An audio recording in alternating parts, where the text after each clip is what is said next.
Is your 2011-2016 Chevy Cruze key fob not working reliably? A dead or weak battery is the most common culprit.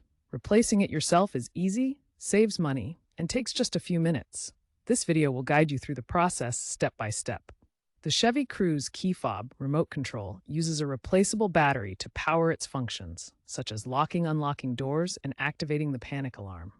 The 2011-2016 Chevy Cruze key fob uses a CR232 3V lithium coin cell battery. These batteries are widely available at drugstores, supermarkets, auto parts stores, and online retailers. Using the correct battery type ensures proper function and prevents damage to the fob. A new battery typically costs between $2 and $5. Locate the small seam or notch on the key fob.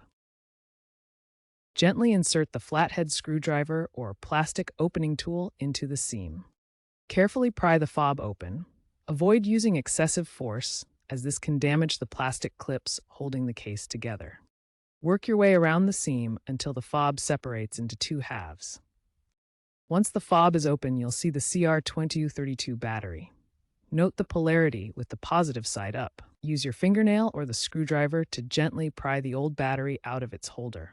Insert the new CR232 battery with the positive side facing up, matching the orientation of the old battery. Carefully align the two halves of the key fob casing. Press them together firmly until you hear a click, ensuring all the clips are securely fastened. Double check that the case is fully closed and that there are no gaps. If you find it hard to close, make sure the battery is properly seated and there's no debris obstructing the closure.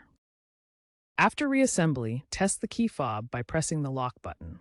The car doors should lock accordingly. Next, press the unlock button to ensure the car doors unlock properly. Also, test the panic button to confirm it activates the alarm correctly.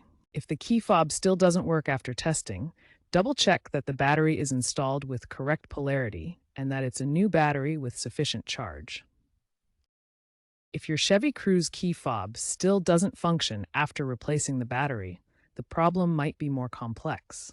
You may need to reprogram the fob at a dealership, which typically costs between $50 and $100. Look for symptoms like the fob being completely unresponsive despite a fresh battery. When opening the key fob, avoid using metal tools as they can scratch the plastic case. Instead, use a plastic pry tool or a flathead screwdriver with care. Applying too much force might crack the fob, leading to costly repairs. Properly dispose of the old CR232 lithium battery by recycling it at a designated center. Lithium batteries should not be thrown in regular trash as they can harm the environment. Check for local recycling options to handle these batteries safely. If you notice corrosion on the battery contacts, clean them gently with a cotton swab dipped in isopropyl alcohol. This removes buildup that can prevent proper contact. Allow the fob to dry completely before reassembly and testing. By following these troubleshooting tips and important safety practices, you can maintain your Chevy Cruze key fob effectively and avoid common issues.